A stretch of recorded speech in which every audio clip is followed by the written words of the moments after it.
Hello friends, SMS paper உங்கள் சாவல் பேசுகிறேன். இந்த வீடியோ பார்த்துட்டு உங்கள் மீது உங்கள் குடும்பத்தில் அனைவர் மீதும் இறைவன் சாந்தியும் சமம் உண்டாவதாக.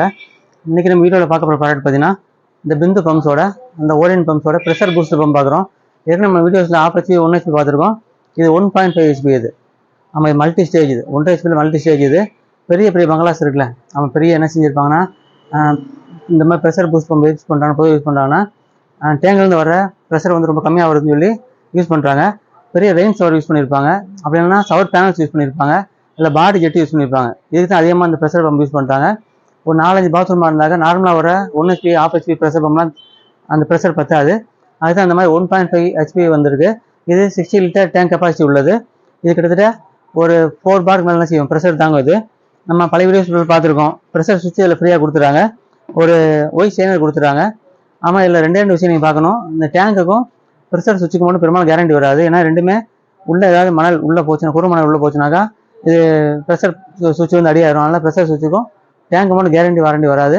மற்றபடி இதில் என்ன செய்யும், இந்த வைண்டிங் எல்லாத்துக்கும் ஒன்றே கேரண்டி வந்துடுது. இது எஸ்எஸ் சாஃப்ட் யூஸ் பண்ணியிருக்காங்க, எஸ்எஸ் பேரிங் யூஸ் பண்ணுறாங்க. அது பியூர் வைண்டிங் எல்லாமே என்ன, பியூர் வைண்டிங் வந்து காப்பரில் யூஸ் பண்ணுறாங்க. அதனால் என்ன செய்வாங்க, லாங் ஸ்டாண்டிங்காக வரும்.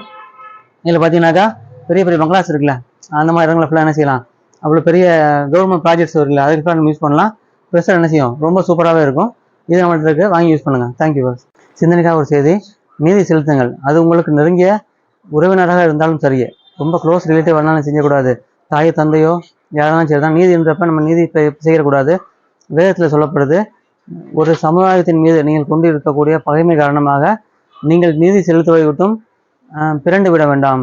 அப்போது சமுதாய மக்கள் நல்லது செஞ்சாலும் சரி தான், அவங்க உங்களோட சமயத்தில் என்ன செய்கிறாங்க, நீதின்னு கேட்டு வரும்போது சரி என்ன செய்கிறாங்க, நீ மாட்டிக்கிட்ட எல்லாம் என்ன செஞ்சிடக்கூடாது, அவனோட நீதி செலுத்துறது வந்து நம்ம என்ன செய்ய தவறிடக்கூடாது. ஒரு சமுதாயத்தின் மீது நீ கொண்டிருக்கக்கூடிய பகைமை காரணமாக நல்லதான் செஞ்சிருப்பானாக்கா நம்ம என்ன செஞ்சிடும், ஏதாவது நம்மளுக்குள்ள ஒரு மோட்டிவ் காரணமாக அவன் நீதி கேட்டு வரும்போது என்ன செய்யக்கூடாதுன்னா தப்பான நீதி வழங்கிடக்கூடாது. ஆனால் நீதி சரியான நிலைநாட்டுங்க. ஆனால் இறைவன் வந்து நீதி செலுத்தவில் நானே சிறந்தவன் சொல்கிறான். அப்படி இருக்கும்போது நாமும் என்ன செய்யக்கூடாதுன்னா நீதி செலுத்தும் போது சரியான நீதி என்ன செய்யணும், மக்களுக்கு வழங்கணும். தேங்க்யூ.